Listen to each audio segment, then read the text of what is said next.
Welcome back into the show, and I can't wait to start talking about Delaware basketball. In fact, we were talking about it during the break. We're just getting amped up talking about what a crazy week it was. Yep. Crazy, man. I don't know if it's as crazy as the DSI, but it's a lot of really good basketball. Is that fair to say? Yes, absolutely. Yeah, a lot of good basketball in the Henlopen South. It is definitely up for grabs right now between probably three teams, but we're going to start with one of the oldest rivalries in Delaware, Laurel hosting Seaford. Last night, and the Blue Laurel Jays came in unbeaten. They were turned out to an early lead. Amir Malik's initial shot blocked, but Niall Rooks there to clean up under the basket for two. And Seaford with a 9-point lead early on, but the Bulldogs would wake up. Specifically, Javier White, the sophomore, puts the defender on skates and drains the tray ball, and then it's White again with the ball in the corner. He knocks down another one. Yes, he was. He had 13 in the first half. The crowd loving it. Look at that crowd, Trey. That was crazy. The Dogs leading by 9 at half. Second half, what do you think they do? This kid's a freshman. No! I know that.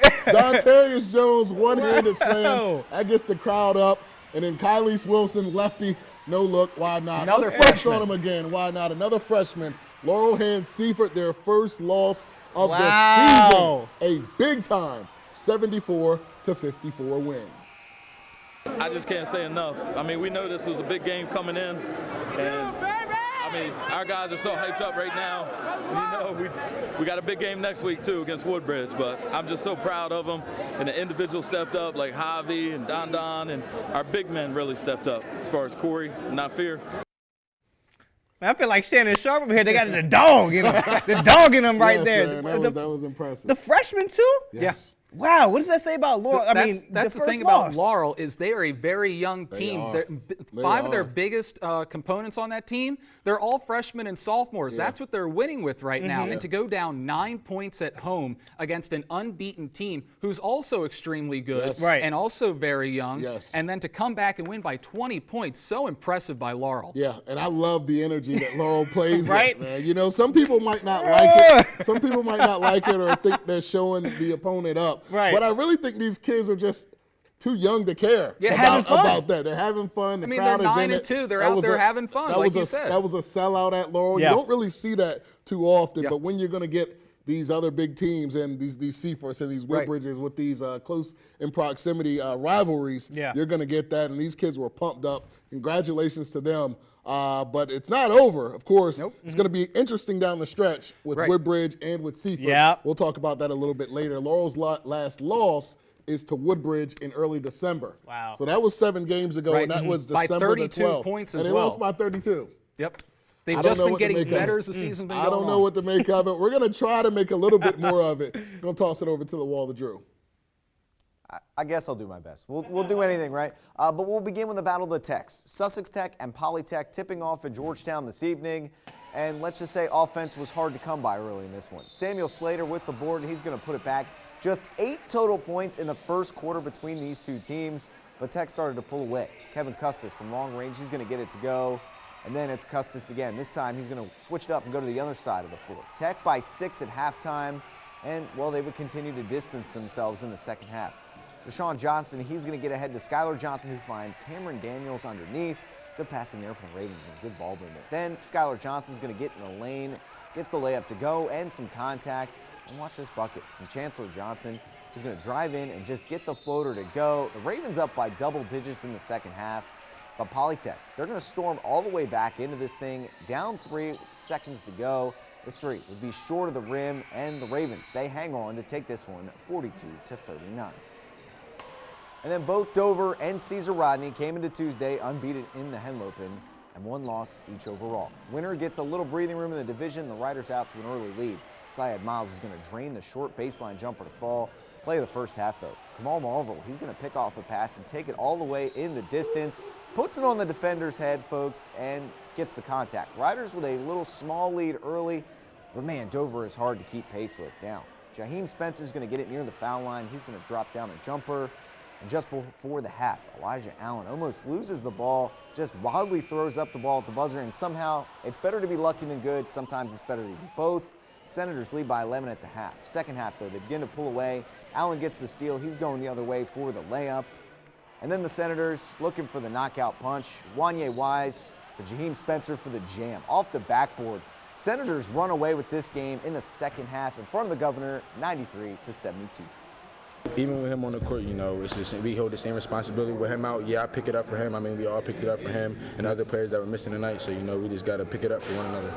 It's our crosstown rivalry, you know. The crowd in there was unbelievable in there, you know, the atmosphere. You know, we just came to play tonight, and that's all it is.